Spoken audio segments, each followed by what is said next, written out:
Hello friends, Radhe Radhe. आप सब लोग कैसे हैं? आपका बहुत बहुत धन्यवाद। आप मेरी भागवत जी सुन रहे हैं और उस पर लाइक कमेंट भी कर रहे हैं। हम पढ़ रहे थे गोपियों का पावन प्रेम। आज लास्ट पार्ट है उसका, हम आगे कंटिन्यू कर रहे हैं। राधे राधे। जितनी गोपियां थीं उतने ही स्वरूप प्रभु ने धारण किए और सभी गोपियों को दिव्य आनंद का दान उन्होंने दिया। यदि इस लीला में काम का हेतु होता तो वह बंद कमरे में की जाती, किंतु यह तो खुले मैदान में हुई थी। यदि इस लीला में लौकिक कामाचार होता तो देवगण इसे निहारने के लिए ना आते। ब्रज में रास लीला में 11 वर्ष से कम अवस्था के लड़के लड़कियां भाग लेते, क्योंकि इस उम्र से ऊपर के लड़के लड़कियों में काम विकार का आरंभ होने लगता है। शक्ति के साथ साथ काम वृत्ति भी बढ़ती जाती है।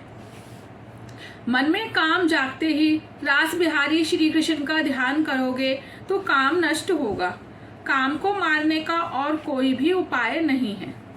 गोपियां चाहती हैं कि श्री कृष्ण उनके सिर पर हाथ रखकर आशीर्वाद दें, जिससे काम का नाश हो जाए। ईश्वर की कृपा होने पर लौकिक काम प्रतिपत्ति का नाश होता है। पुरुषत्व तो अभिमान और अहम का सूचक है। ईश्वर के घर में पुरुष अर्थात अभिमान का कोई स्थान नहीं है। जो जीव गोपी भाव नम्रता से जाता है उसे वहां प्रवेश मिल जाता है। नारद जी अफसोस करने लगे कि वह पुरुष रूप में आने के बदले स्त्री रूप से आए होते तो उन्हें रास रस की प्राप्ति हो जाती। नारद जी क्या जाने, पुरुष तो एक पुरुषोत्तम और बाकी सब ब्रजनारी हैं। इतने में राधा जी ने नारद जी के मलान बदन को देखा। वृंदावन की अधीश्वरी राधिका यह नहीं चाहती कि वृंदावन के किसी भी अतिथि को किसी भी प्रकार का कष्ट या दुख हो। उन्होंने नारद जी से कारण पूछा।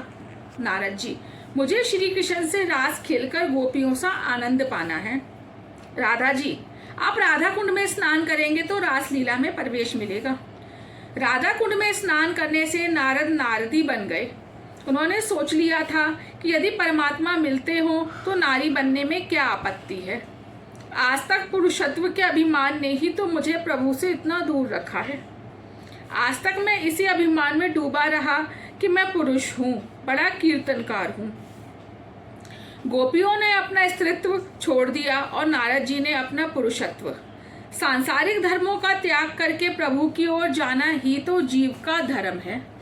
देहभान, पुरुषत्व, स्त्रीत्व की भावना प्रभु मिलन में बाधक है। ऐसा देहभान छोड़े बिना जीव ईश्वर के निकट जा नहीं पाता। अभिमानी जीव रासलीला में प्रवेश पा नहीं सकता। गाय समान नम्र गोपी बनकर जाओ।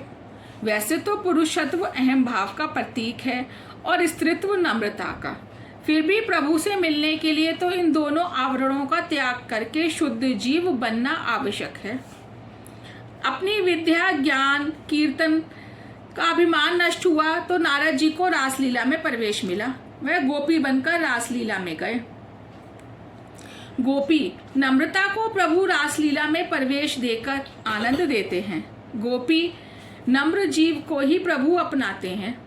गोपियों को श्री कृष्ण से प्रेम था, मोह नहीं। आत्मा का चिंतन प्रेम उत्पन्न करता है और शरीर का चिंतन मोह। अपने प्रिय पात्र के आत्मा का स्मरण चिंतन ध्यान करो, शरीर का नहीं। प्रेम में अतिशय धीरज आवश्यक है। धीरज भी कैसा? रुक्मणी ने अपने एक पत्र में श्री कृष्ण को लिखा था, चाहे कितने भी जन्म मुझे लेने पड़े किंतु वरूंगी तो आपको ही। भागवत तो गोवर्धन नाथ जी का वांग्मय स्वरूप है। जब तक नाम के साथ साथ संबंध नहीं हो पाए तब तक नामी का प्रभु के साथ संबंध कैसे हो पाए। भागवत परमात्मा का प्रत्यक्ष नाम स्वरूप है जो भगवान से संबंध जोड़ देती है। दशम स्कंद तो भागवत का हृदय है। मानव जीवन का अंतिम लक्ष्य है रास लीला। ईश्वर को प्राप्त किए बिना जीव को शांति मिल नहीं पाएगी। जीव ईश्वर के साथ एक हुआ नहीं कि मुक्त हो गया। यदि तुम भगवान से मैत्री करोगे तो वह तुम्हें भी सुदामा की भांति भगवान बनाएंगे। यह जीव कुछ साधन करता नहीं है। सत्कर्म करने के लिए कोई विशेष मुहूर्त की आवश्यकता नहीं है। इसी क्षण से आरंभ करो सत्कर्मों का। विचार में समय गवाओगे तो आचार के लिए समय कहाँ से लाओगे।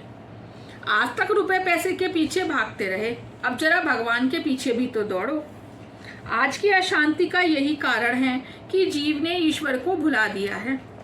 मनुष्य राजा बने या स्वर्ग का देव, राय हो या रंक, विद्वान हो या मूर्ख, उसके लिए शांति नहीं है। जीव ईश्वर से जा मिलेगा तभी शांति प्राप्त होगी। भगवान तो स्वयं आनंद स्वरूप हैं। उन्होंने अपने आनंद के लिए नहीं, गोपियों को आनंद दान करने के लिए रासलीला का आयोजन किया था। गोपियों को परमानंद मिला, जीव और ईश्वर का मिलन हुआ। परमात्मा के साथ मिलन हो जाने के बाद भी साधना तो करते ही रहना होगा। साधना करने से कई सिद्धियां मिलेंगी और परमात्मा भी, किंतु साधन ना छोड़ा जाए। मन का तो अंतिम सांस तक कभी विश्वास ना करना। यदि भगवान सेवा और जप बंद कराना चाहें तो उनसे भी कह देना, नाथ मैं आपकी सभी आज्ञाओं का पालन करूंगा किंतु जप सेवा नहीं छोड़ूंगा। सेवा की जीते जी तो कोई समाप्ति ही नहीं है। सेवा तो अंतिम सांस तक करनी ही पड़ेगी। अब तो नियमित रूप से जप सेवा कीर्तन करते रहो। थोड़ी सी साधना कर लेने पर मनुष्य को सिद्धि मिलती है, उसके वचन सच होने लगते हैं। सिद्धि के साथ प्रसिद्धि और लोगों की भीड़ आती है। ऐसा होने पर गर्व अभिमान आ जाता है और अभिमान लाता है पतन। साधुओं को कई बार उनके शिष्य चापलूसी करके बिगाड़ते हैं। मेरापन आते ही साधना उपेक्षित होती है। साधु सोचता है, हाँ सेवा तो होती रहेगी फुर्सत के समय, अभी तो मैं सेवकों की सेवा का लाभ जो ले लूं। मैं सिद्ध हूं सो मन से सेवा कर लूंगा, यह बात ठीक नहीं है। मेरे प्रभु ने मुझे अपना लिया है, प्रेम बढ़ता जा रहा है। हम दोनों एक ही तो हैं, किंतु भजन करने की आदत छूटती ही नहीं है। ईश्वर के दर्शन हो जाने के बाद भी जब सेवा ध्यान आदि साधनों का त्याग ना करना, अन्यथा माया आ घिरेगी। कुछ लोग साध्य की प्राप्ति हो जाने पर साधन की उपेक्षा करने लगते हैं, यह ठीक नहीं है। साधन में शिथिलता आएगी तो मन गड़बड़ करेगा। बलवान हाथी के लिए भी अंकुश जरूरी है, मन को भी वैसा ही है। उसे अंकुश में रखने का साधन है भजन। भक्ति में दैन्य भाव आवश्यक है। चमत्कार होने पर नमस्कार करने वाले तो बहुतेरे हैं। तुम्हें तो बिना चमत्कार के ही नमस्कार करना है, वही तो भक्ति है। भक्ति में श्रद्धा होगी तो अनुभव भी मिलेगा और ज्ञान भी, और वैसा होने पर भक्ति दृढ़ होगी। गोपियों को अभिमान हो आया। उन्होंने कहा, सभी विषयों का त्याग करके हम आपके पास आई हैं। गोपियों में अभिमान कहाँ से आया? अरे वह तो उनके मन ही में सूक्ष्म रूप से छिपा हुआ था। मनुष्य मानता है कि वह शुद्ध हो गया है, किंतु हर तरह से शुद्ध हो पाना बड़ा दुष्कर काम है।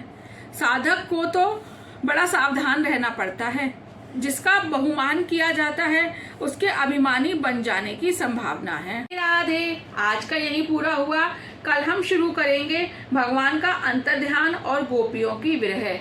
धन्यवाद। राधे राधे।